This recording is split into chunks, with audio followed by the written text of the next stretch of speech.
والإسلام ديني ومحمدا رسول الله.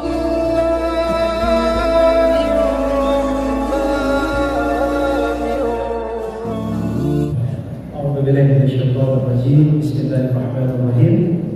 الحمد لله الذي هدانا لهذا وما كنا لنهتدي لولا أن هدانا الله. أشهد أن لا إله إلا الله وأشهد أن محمدا عبده ورسوله. وقال رب اشرح لي صدري ويسر لي أمري واحلل عقدة من لساني يفقهوا قولي وقل رب أنزلني منزلا مباركا وأنت خير المنزلين. Apa kakak ayah bunda yang dirahmati Allah jamaah salat zuhur. Assalamualaikum warahmatullahi wabarakatuh. Segala puji bagi Allah, kesempatan kali ini Allah perjalanan kami dari Pontianak bisa sampai ke Masjid Al-Ihsan di Pangkalan Senayan ini, Masya Allah, Masjid Backpacker Indonesia. Karena di sini masjidnya tidak hanya berperan sebagai masjid tempat ritual ibadah sholat saja, tapi masjid memerankan banyak peran, salah satunya masjid makan-makan ya. Jadi jangan kemana-mana dulu, insya Allah kajiannya nggak lama sampai jam 12.45 dari di kode itu. Soalnya kalau kelamaan takutnya jamaahnya anarkis. Kenapa? Karena itu kalau logika, kalau logistik bawaannya anarkis. Ya ini kita kajian sekitar siang hari ini untuk bercerita bersama. Apakah yang muda izinkan karena diberikan amanah untuk menceritakan bagaimana peran Nabi Ibrahim dalam memakmurkan masyarakat, dalam memakmurkan sebuah peradaban. Saya ini tarik sedikit ke belakang.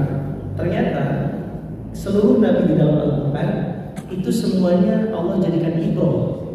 Hanya dua nabi yang dijadikan uswah. Ada ibrah, ada uswah. Apa perbedaannya?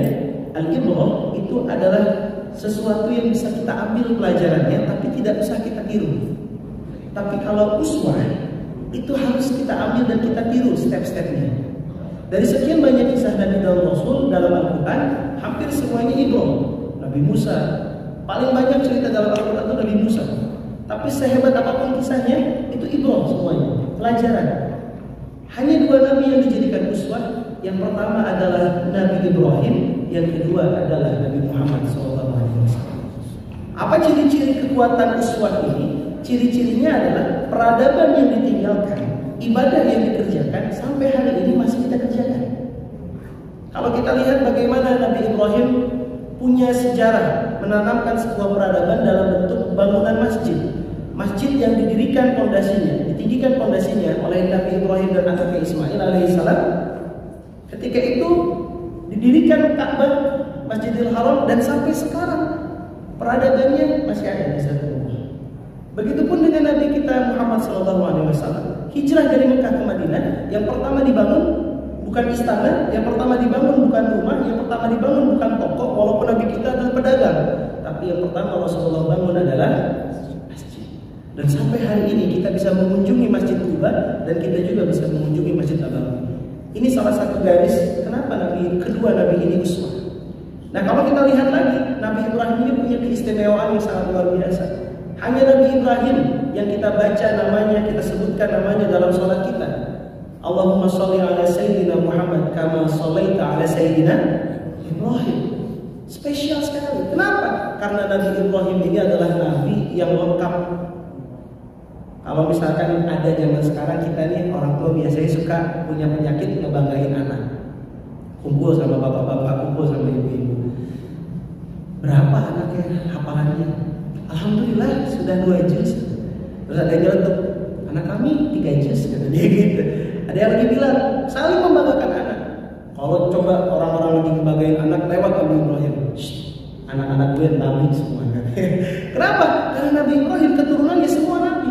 Makanya Nabi Ibrahim disebut bapak para nabi. Keturunan Nabi Ibrahim dari Siti Hajar itu lahir Ismail yang nanti nyambung semuanya sampai Rasulullah. Keturunan Nabi Ibrahim dari Siti Sarah lahir Ishak yang semuanya nyambung sampai Nabi Isa. Semua anak keturunannya nabi-nabi. Nggak keren gimana Nabi Ibrahim.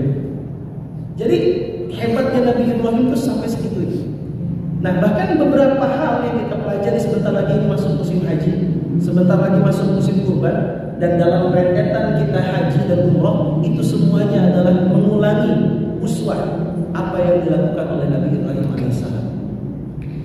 Menurut sejarah, Nabi Ibrahim alaihissalam membangun atau meninggikan Ka'bah itu 4000 tahun yang lalu. Dan peradabannya sampai hari ini bisa kita nikmati. Dulu Ka'bah adalah tempat berkiblat, tempat sentral orang-orang berkumpul. Tapi sebelum menjadi Ka'bah, sebelum ditinggikan, ada sebuah cerita yang kita bisa maknai pagi hari siang hari ini. Ada dua kisah yang mau saya angkat tentang bagaimana kemakmuran peradaban itu ditanamkan oleh Nabi Ibrahim. Yang pertama, Nabi Ibrahim itu adalah nabi yang keluarganya totalitas diturunkan dalam dakwah. Istri pertamanya dijadikan keluarga yang berdakwah, lahirlah orang jenius, keturunan pintar dan hebat dari Nabi Ishaq. Yang kedua, ada Siti Hajar yang ketika itu dinikahi oleh Nabi Ibrahim dan dipindahkan dari Palestina, dipindahkan ke kota Mekah yang ketika itu tidak ada apapun, tidak ada peradaban apapun kecuali hanya pondasi Ka'bah. Jadi gak ada seperti Mekah zaman sekarang, belum ada Zam-Zam Tower, belum ada hotel, belum ada Al-Baik, belum ada. Ketika itu kosongan. Nah, hebatnya ketika Siti Hajar dibawa sama suami 10.000 km berjalan menaiki unta, sampai di titik itu Nabi Ibrahim meninggalkan. Ya sudah, kamu dan anak kita tinggal di sini. Bertanyalah si istri, kenapa ditinggal di sini? Kamu mau kemana? Tak sampai hati Nabi Ibrahim tidak bertoleh dan tidak menjawab, terus berjalan. Wahai suamiku, apakah kami akan ditinggal di sini begitu saja? Gak sampai hati menjawab, belum jawab, Nabi Ibrahim terus berjalan. Siti Hajar menanyakan sebuah pertanyaan terakhir. Beliau bilang gini, apakah ini perintah Allah? Ketika itu barulah Nabi Ibrahim melihat ke belakang dan bilang, iya, ini perintah Allah. Dengar Pak, Bu, jawaban Siti Hajar, kalau ini perintah Allah, tinggalkanlah kami, karena pasti Allah tidak akan meninggalkan kami. Masya Allah. Ketika itu ditinggalkan oleh suaminya, si ibu membawa anak bayi yang baru lahir ini panik juga, nggak tahu seperti apa, tapi yakin Allah bakal nolong. Ketika sudah diserang rasa haus dan bayinya menangis, takut dehidrasi, naluri seorang ibu adalah bagaimana dia bisa mencari air, bagaimana dia bisa mendatangkan air. Dan akhirnya ketika itu Siti Hajar menaruh atau menyimpan anaknya di dekat pondasi Ka'bah, di tempat yang agak teduh, dan dia berikhtiar berlari dari satu bukit. Jadi kalau misalkan di Main ini adalah Ka'bah, maka dia berlari ke arah tenggara sedikit, ada bukit namanya Bukit Sofa. Naik ke bukit, bapak-bapak kalau ngebayangin, Mekah itu nggak kayak, bukan kayak padang pasir yang isinya pasir aja, enggak. Mekah itu isinya padang pasir yang terjal penuh dengan bebatuan. Jadi kalau kita lihat, kalau sekarang kita lihat ke Mekah, mungkin hanya beberapa tempat yang kita lihat, itu bukan pasir, tapi itu batu. Nah, bukitnya itu bukan bukit kayak kita indah seperti bukit Teletabis warna hijau gitu, enggak. Bukitnya itu bukit batu, Pak. Jadi kalau naik ke sana harus penuh kehati-hatian dan memegang batu yang panas terjemur seharian.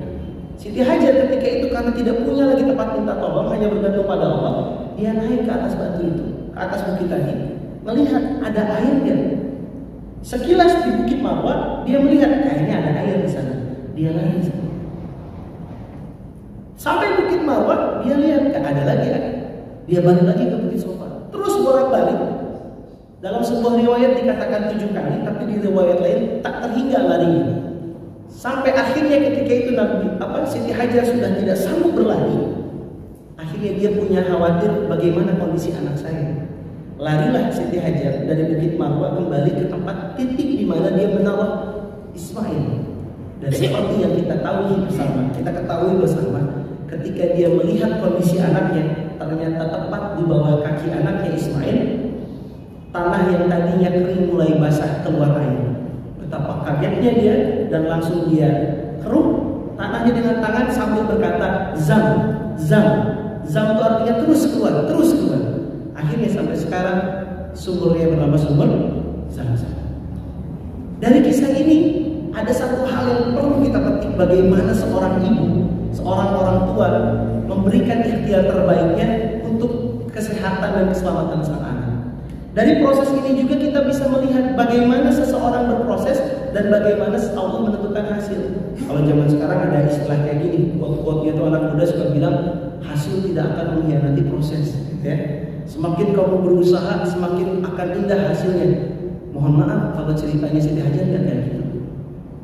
Siti Hajar nyari air di mana, Pak? Di sofa, lari ke Marwah. Tapi Allah memunculkan airnya di mana? Di kaki Ismail. Ini tandanya apa? Kita berproses itu bukan untuk mengejar hasil. Hasil ini adalah zona yang Allah tentukan. Bisa jadi Bapak hari ini berangkat subuh dari rumah sampai ke kantor, menyempatkan sholat di sini, berangkat lagi ke kantor, asal balik lagi ke sini sebelum ke rumah, berangkat lagi ke rumah. Bisa jadi itu adalah Safa Marwah yang kita kerjakan setiap hari. Zam-zamnya di mana? Wallahu a'lam. Bisa jadi zam-zamnya nanti muncul dari anak yang soleh. Bisa jadi zam-zamnya nanti muncul dari sebuah bisnis yang tidak disangka-sangka. Nah, proses ini adalah proses menyadarkan kita bahwasanya apapun yang kita alami hari ini, proses yang sedang kita jalani hari ini, itu adalah proses kita memantaskan diri di hadapan Allah bahwa kita pantas diberikan hadiah terbaik. Tadi Siti Hajar bolak-balik itu ngapain? Memantaskan diri. Makanya ketika dia lihat air, dia bilangnya zam, terus keluar. Coba kalau ibu-ibu zaman now, ketika lari-lari terus lihat air di sini, dia bilang apa? Ya Allah, gini amat, tahu gini gua nggak usah lari, gitu ya. Tahu gini mah di sini aja dari tadi gitu. Tapi nggak gitu konsepnya. Makanya bapak-bapak, ibu-ibu semuanya yang hari ini sedang berproses, sedang berikhtiar, nikmati prosesnya. Pantaskan diri kita di hadapan Allah dan nantikan zam-zamnya keluar di waktu yang kita pas butuhkan. Itu konsep sunatullah ini. Makanya harap sampai hari ini sa'i masih dipertahankan sama Allah. Untuk apa? Untuk kita mengambil ibrahnya. Oh, ini prosesnya. Oh, ini ternyata yang didapatkan. Ya Allah, Ustaz, saya udah berdoa puluhan tahun, belasan tahun, kenapa masih belum Allah kabulkan? Konsep doa dan yang Allah kabulkan itu konsep kepantasan. Contoh sederhana seperti ini. Bapak-bapak punya anak kecil di rumah, punya cucu mungkin yang masih kecil, ibu-ibu. Tiba-tiba cucu yang usia 5 tahun itu minta sama kita, sama kakeknya, sama ayahnya, Pak, minjem pisau. Kita sebagai orang tua yang waras, orang tua yang mengerti, kira-kira anak 5 tahun minjem pisau kita kasih nggak, Pak? Kenapa nggak kita kasih? Karena kita tahu pisau yang kita kasih bisa melukai dia, betul? Beda cerita kalau kita lagi diam di rumah, terus istri tercinta bilang, Pak, ambilin pisau. Pisaunya sama. Tapi kalau istri yang minta, dikasih. Kalau nggak dikasih kita dimanain? Gitu kan? Kita ambil ke dapur. Nih, kita tahu pisau di tangan istri kita akan menghasilkan sesuatu. Bisa jadi makanan yang enak, bisa jadi barang-barang yang baik, apapun itu kita tahu. Silakan. Akhirnya pisau yang sama akan menghasilkan respon yang berbeda pada kita yang memberikan. Ternyata begitu pun Allah Subhanahu wa Ta'ala. Ayat yang terkenal kita tahu semuanya di akhir penghujung surat Al-Baqarah, Allah berfirman, A'udzubillahi minasyaitonir rajim. La yukallifullahu nafsan illa wus'aha. Allah tidak akan memberikan taklif, memberikan tanggung jawab, memberikan beban kepada seseorang di luar batas kemampuannya. Kita minta sama Allah, ya Allah pengen punya omset 1 miliar, ya Allah pengen punya omset 1 bulan di 10 miliar. Pertanyaannya, lah sekarang dikasih omset 10 juta masih pelit, dikasih omset 10 juta cuma mikirin diri sendiri, gimana mau lebih, kata Allah. Itu kepantasan. Kenapa sampai hari ini kita belum Allah kabulkan doanya? Bisa jadi sedikit cobaan yang Allah berikan, kita belum menunjukkan kesungguhannya. Makanya ada satu istilah, Pak, kok nggak ke masjid? Nanti aja nunggu tua ke masjid. Beneran pas tua diantar ke masjid, ya kan? Pak, kok nggak sedekah? Nanti aja nunggu kaya. Makanya Allah bilang, kok nggak kaya-kaya ya Allah? Nanti aja. Tahu itu. Makanya tugas kita hari ini dalam berproses adalah memantaskan itu. Ustaz, saya pengen haji, Ustaz, saya pengen umroh. Pertanyaannya, sudah hafal belum rukun haji, rukun umroh?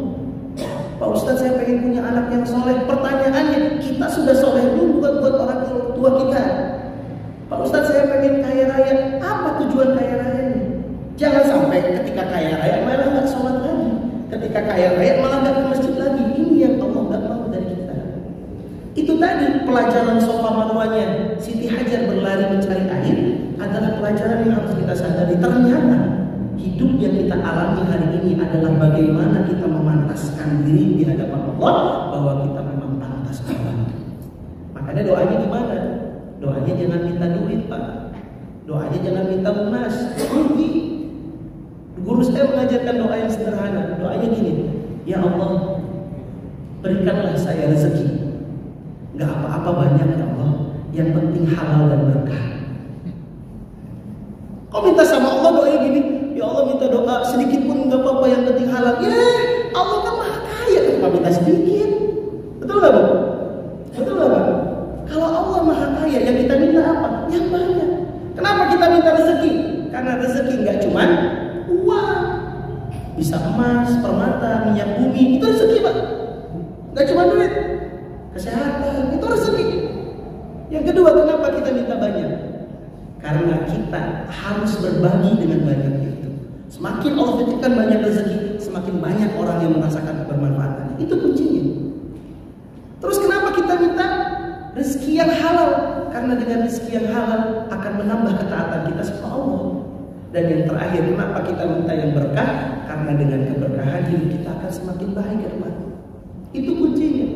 Jangan sampai minta yang sedikit sama Allah, minta yang banyak, pantaskan diri.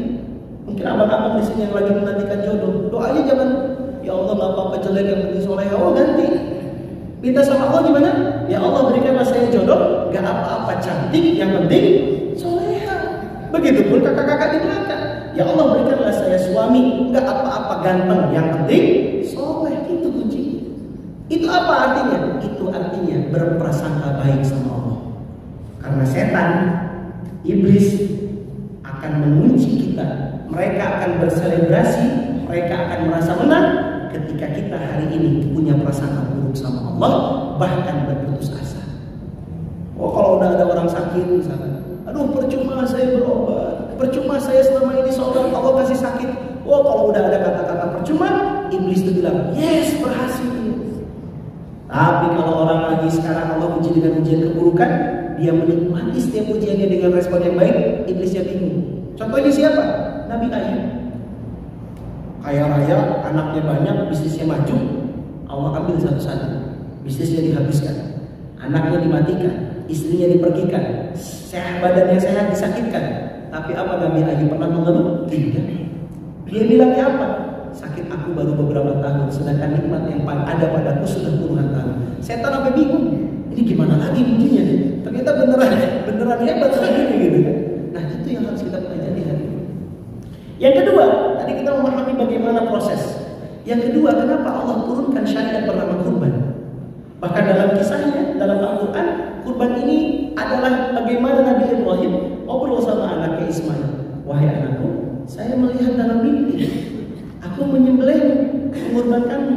Hebat nih Ismail, ini anak soleh ya.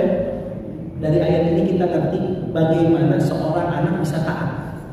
Dari ayat ini, kenapa seorang anak laki-laki, biasanya bapak laki-laki, anak laki-laki, biasanya nggak CS nih, biasanya musuhan, ya kan? Saling bersaing. Ini yang salah. Para nabi sama anaknya klop.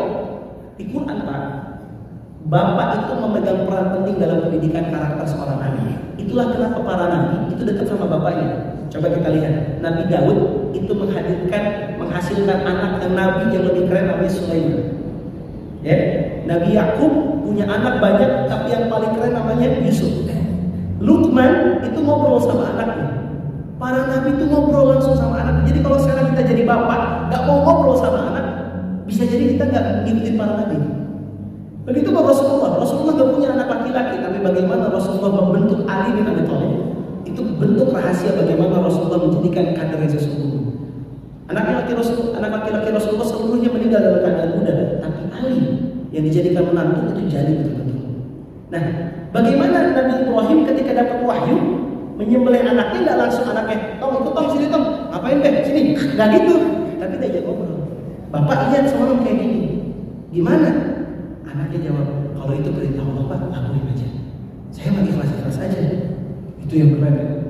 Langsung pada kejadiannya disembelih, Allah gantikan dengan biri-biri. Pertanyaannya, kenapa Allah sampai memerintahkan Ibrahim untuk menyembelih sang anak? Ternyata bukan untuk mengorbankan sang anaknya, tapi yang disembelih sama Ibrahim adalah rasa kepemilikan yang berlebihan kepada sang anak. Yang disembelih sama Ibrahim adalah rasa cinta yang akhirnya takut mengalahkan cinta kita kepada Allah. Banyak dari kita dengan alasan kasih sayang sama anak, kita berusaha memberikan kasih sayang, tapi ternyata kita melanggar perintah Allah. Papa pengen beli HP baru dong. Wah, gaji bapak nggak cukup.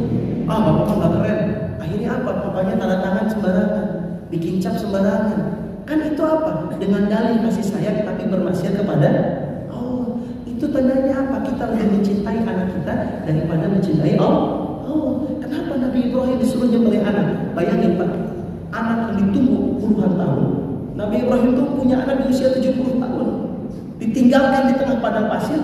Ketika ditengok udah jadi pemuda yang bisa membantu ibunya berdagang. Baru aja ketemu sama Allah, sembelih. Apa di situ? Yang disembelih adalah rasa memiliki, rasa sayang yang berlebihan. Hati-hati kita hari ini, jangan sampai karena dalih rasa cinta sama keluarga kita bermaksiat sama Allah. Kenapa harus punya rumah? Untuk melindungi keluarga. Iya, tapi jangan pakai akad riba. Ketika kita menaungi keluarga pakai riba, berarti kita sedang tidak sayang sama keluarga kita sejatinya. Tapi setan hari ini menutup mata kita, membuat kita seolah-olah memperjuangkan dengan cinta, padahal kita sedang menjerumuskan. Yang paling enak apa? Yang paling ringan? Ketika anak kita minta handphone, anak masih kecil, minta handphone, dikasih. Kasihan Ustaz, kalau nggak dikasih dia nangis. Rasa kasihan itu ternyata bukan rasa cinta, tapi rasa kasihan itu adalah rasa memiliki yang berlebih. Kita nggak tahu kalau anak ini amanah. Kita seolah-olah memiliki anak kita. Masya Allah. Disitulah kenapa syariat kurban Allah turunkan. Yang kedua, rasa pemilikan akan apa? Yang hari ini yang dimiliki sama kita, rasa kepemilikan berlebih selain pada anak adalah pada harta. Kita merasa tadi Pak, hasil yang kita miliki, rumah yang kita tempati, kendaraan yang kita naiki, itu semuanya hasil kerja keras kita. Ketika kita merasa hal itu, berarti kita tidak paham proses Safa Marwah tadi. Semua yang ada hari ini sama kita, kebaikan yang nempel sama kita, itu bukan hasil kerja keras kita, itu murni kasih sayang Allah. Apa buktinya? Buktinya adalah fasalli li rabbika wanhar. Maka dirikanlah sholat dan berkurbanlah. Apa kurban itu? Kurban itu bentuk bahwa kita sejatinya tidak merasa memiliki semua yang nempel sama kita. Kita merasa semuanya titipan Allah. Maka buktikan dengan apa? Berkurban. Makanya ada orang yang, nauzubillah, mohon maaf semoga tidak ada di sini ya. Ini kasusnya terjadi di Bangladesh. Ada orang-orang yang tidak mau berkurban, tapi pengeluarannya untuk sesuatu seperti rokok bisa melebihi 1 ekor kambing jantan. Ada orang yang tidak mau berkurban, tapi apa? Cicilan kendaraannya lebih mahal dari seekor sapi. Ini bisa jadi warning buat kita. Kita kenapa tidak mengerjakan? Bisa jadi kita memikirkan ini tidak penting. Padahal Allah turunkan syariat ini dengan sebuah asbabun nuzul yang sangat luar biasa. Jadi bapak-bapak ibu sekalian, terutama bapak-bapak sebagai kepala keluarga, azamkan dalam hati, kalau tahun ini sudah terlambat belum menabung, azamkan tahun depan. Mulai tahun depan saya sebagai kepala keluarga mewajibkan diri saya berkurban setiap tahunnya. Ini bukti sama Allah. Rasulullah gimana kurbannya Pak Ustaz? Dibagi 7 apa 1 orang 1 sapi? Itu bab fikih. Karena Rasulullah pernah berkurban 1 ekor kambing dan Rasulullah pernah berkurban 100 ekor unta sendirian. Rasulullah pernah berkurban 100 ekor unta. Atas nama siapa? Atas nama beliau, keluarganya dan seluruh umat muslim. Beliau nyembelih makanya 63 ekor sendirian. Nah kita baru seekor sapi aja udah capek. Rasulullah usianya Pak, Rasulullah ketika nyembelih onta usianya ketika itu 60-an tahun, karena itu ketika haji wada 10 hijrah. Ya kan? Disembelih 63 ekor. Kenapa nyembelih onta kayak tangannya kayak gini? Karena onta disembelihnya kayak gini. Gini nyembelihnya lagi berdiri di leher bagian bawah. 63 ekor. Terus sisanya 37 ekornya dilanjutkan sama Ali bin Abi Thalib. Itu kode Rasulullah. Kenapa 63? Karena Rasulullah usianya sampai 63 tahun. Nah, dari situ teman-teman kita lihat. Berarti Ustaz yang salahnya apa? Apakah syariat kurbannya? Apakah kitanya? Yang salah kita yang masih memikirkan kurban itu hanyalah sunnah. Padahal kurban ini adalah ibadah utama di bulan Zulhijjah. Mumpung masih 26 Zulqa'dah nih Pak, masih ada waktu menuju Zulhijjah, manfaatkan sebaik mungkin. Kalau masih ada anggaran berlebih dalam rumah tangga, Ustaz, ini uangnya untuk uang jaga-jaga, nanti takutnya ada sakit, takutnya ada apa-apa, maka Allah kabulkan, nanti ada apa-apa. Ini uang jaga-jaga, Ustaz, uang SOS, takutnya nanti kenapa-kenapa, Allah kabulkan, kenapa-kenapa. Harusnya gimana kalau ngomong sama Allah? Prasangka baik. Ya Allah, uang ini aku kurbankan, tolong jaga keluarga. Selesai. Itu apa babnya? Bab tauhid. Bab percaya bahwa kita mencintai Allah lebih dari kita mencintai harta kita.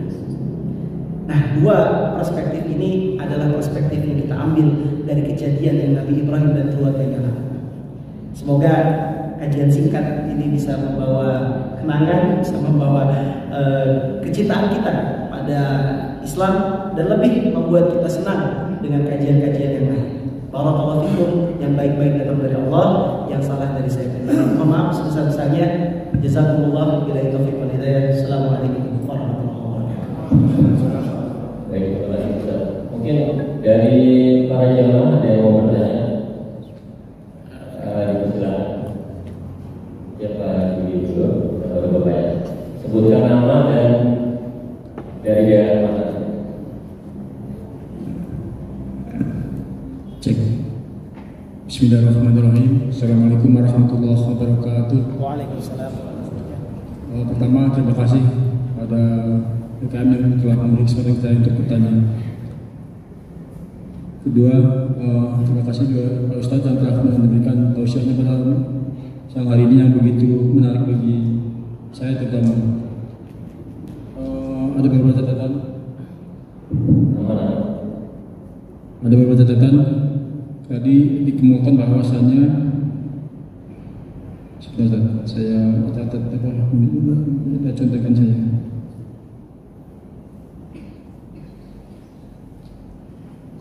Kita mesti memantaskan diri. Tadi kita tentang yang diajar oleh Abi Raffi. Maaf, nama saya Juli Hartono dari Kementerian Sekarang.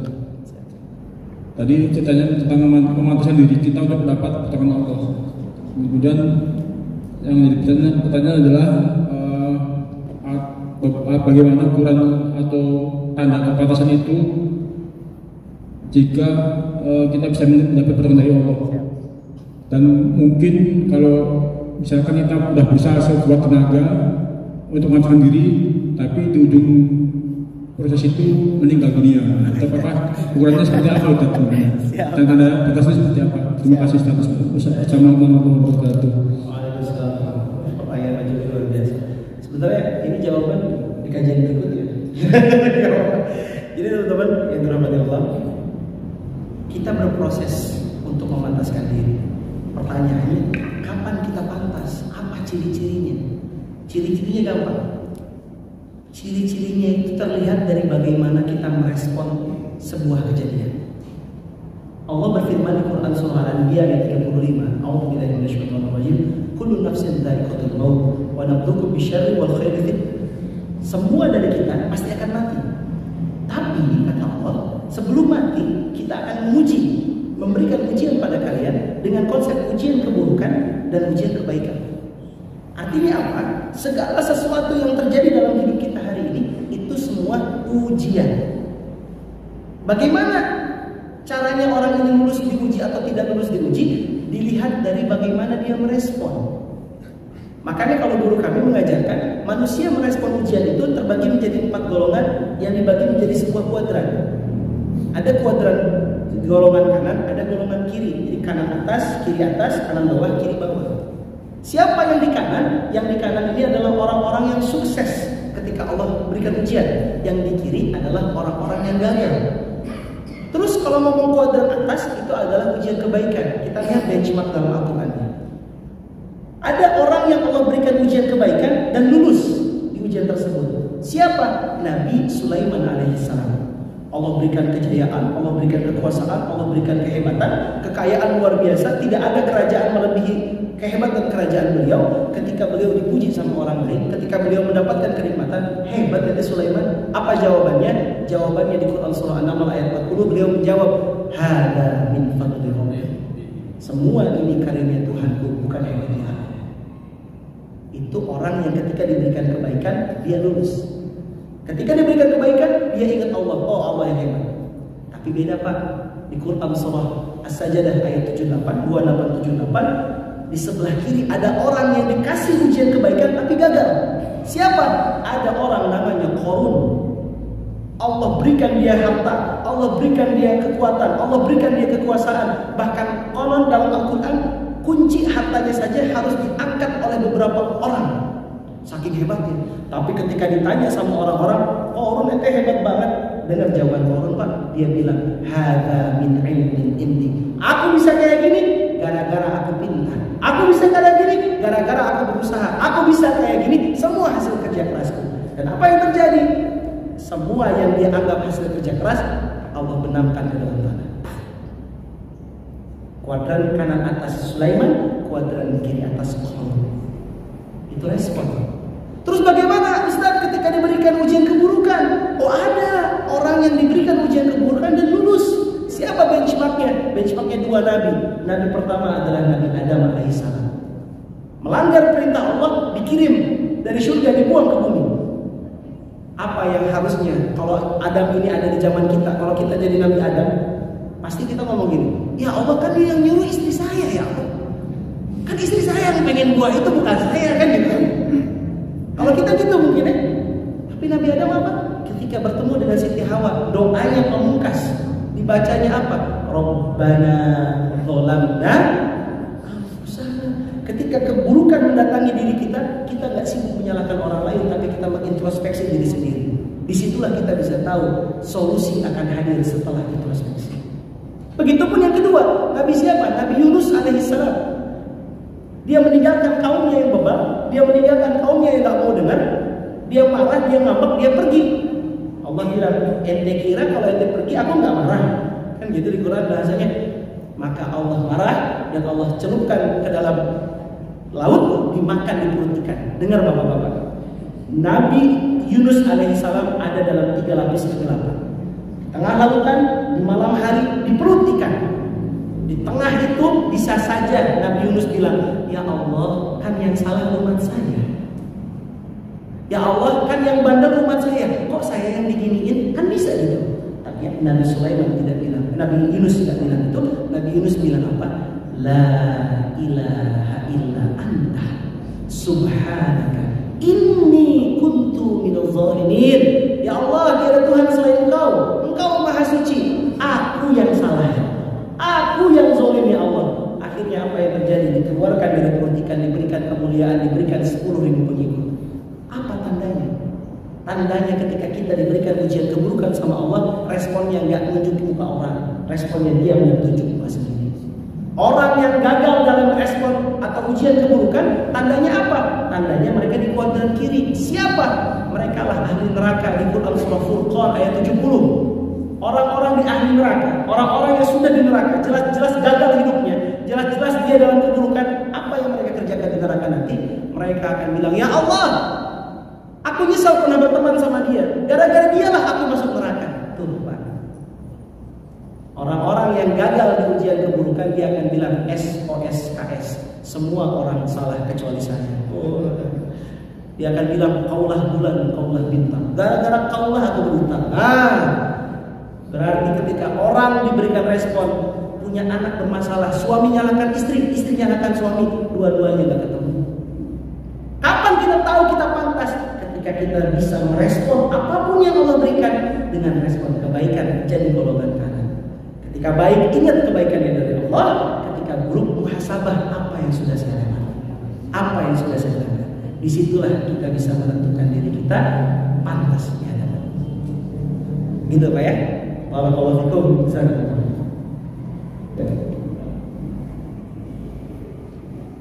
Assalamualaikum warahmatullahi wabarakatuh. Nama saya Fani dari Keluarga Jakarta Barat. Mohon dijelaskan Pak Ustaz, di mana Nabi Allah Ibrahim itu begitu keberhasilannya yang begitu dasar, maka Allah berikan gelar dengan gelar Khalilullah.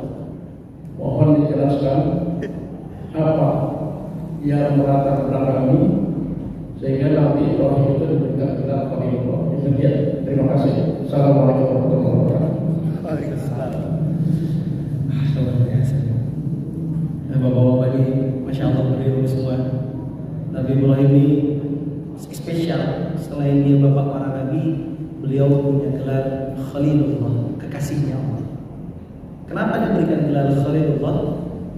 Kalau guru saya pernah mengatakan, karena Nabi Ibrahim lahir bukan dari seorang nabi, lahir dengan kondisi mencari Tuhan, mencari Allah.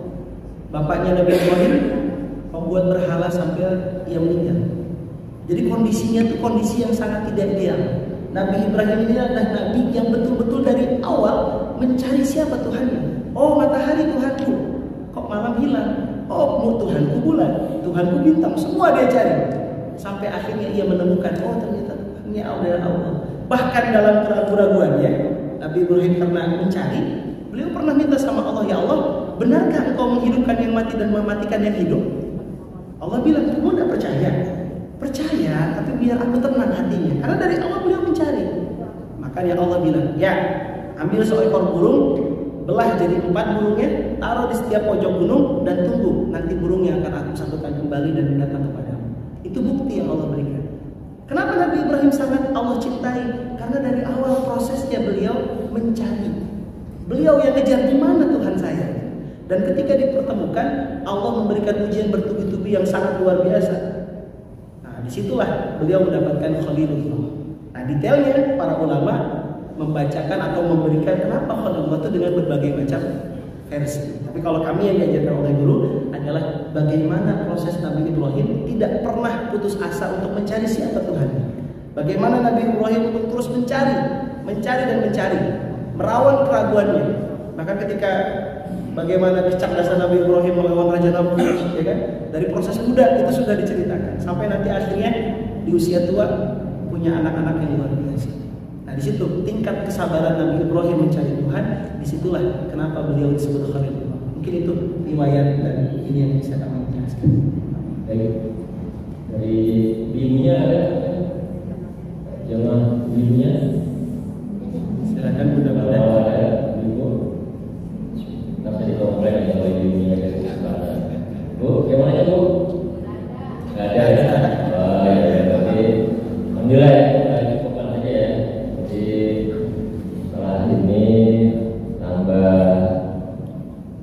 Tambah pengetahuan kita ya tentang keteladanan juga. Dan juga kami informasikan dari panitia kurban Seteralisan kita menerima dan menyalurkan hewan kurban ya. Bila ada yang mau patungan sapi dipersilakan ya, satu patungannya per jiwa 7 orang per jiwa itu nilainya 3,6 ya 3.600.000 sudah termasuk operasional. Bagi yang mau bawa sendiri, bawa hewan sapinya, hewan kambingnya pun juga dipersilakan. Silakan bisa menghubungi ya. Baik, kita minta Ustaz untuk ditutup dengan doa. Wabillahi taufiq wal hidayah. Assalamualaikum warahmatullahi wabarakatuh. Waalaikumsalam. Sama-sama kita berdoa semoga apa yang kita lakukan hari ini Allah catat sebagai amal soleh yang Allah ridhoi. Semoga amal soleh kita hari ini Allah jadikan amal soleh yang mengalir pahala kepada kedua orang tua kita. Semoga semua proses yang kita jalani Allah jadikan proses mudah untuk menggugurkan dosa-dosa kita di masa lalu. Al-Fatihah.